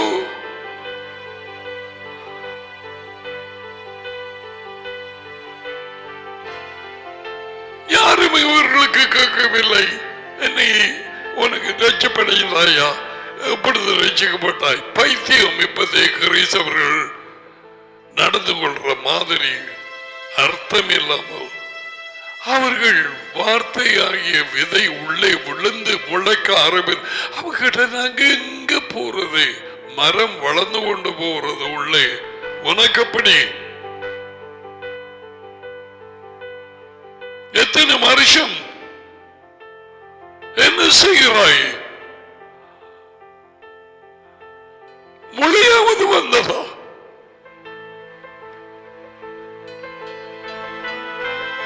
அப்படி ஏதாவது நடக்கவில்லையா? அதுக்கிடையில் எங்கே போனாய்? யார் அதை காலால் மிதித்தது? இந்த பேய் வந்தது அதை கொல்லுவதற்கு.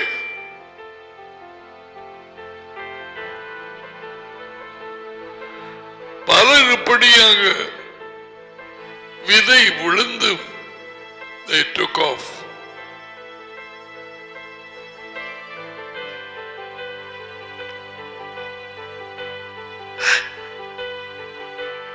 வார்த்தைக்குள்ளே விதை என்று அவர்களுக்கு தெரியவில்லை.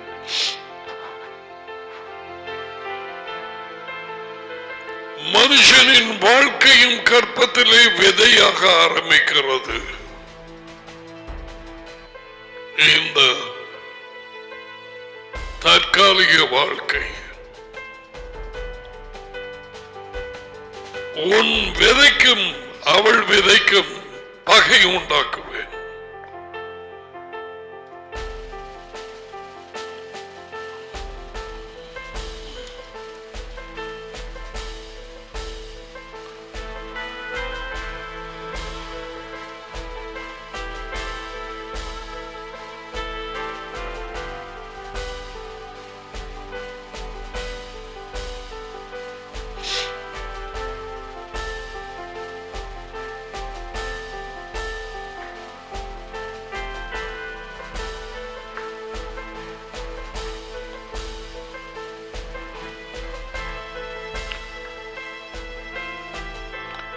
இந்த வரிசையிலே எந்த இடத்திலாவது பிசாசின் சோதனைகள் எழுப்புண்டு போக இந்த வளர்ந்து கொண்டிருக்கும் விதையில இருந்து வெளியே வந்த வாழ்க்கை செத்து போகலாம்.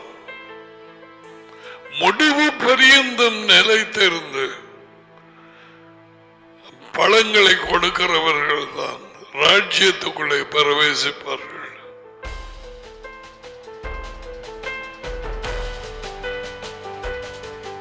சிருஷ்டிக்கப்பட்ட மரங்கள் எப்படியாக கனிகளை கொடுத்தால் மனுஷன் கனி கொடுக்கவே அழைக்கப்பட்டான். அவரை போல சிருஷ்டிக்கப்பட்டான். என்ன செய்கிறாய்?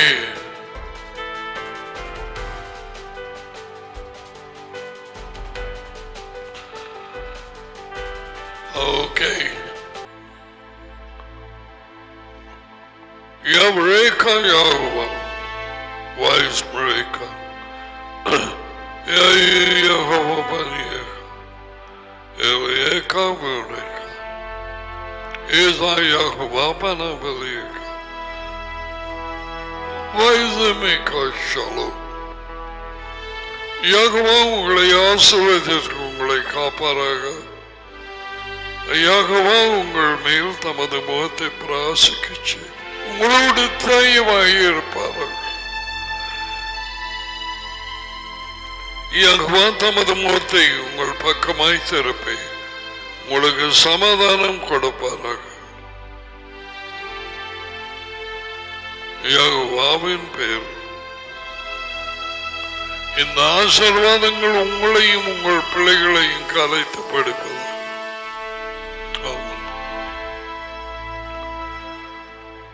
So time is opposite today. அழுகிறவர்கள் ஆளுங்கள், சிரிக்கிறவர்களோடு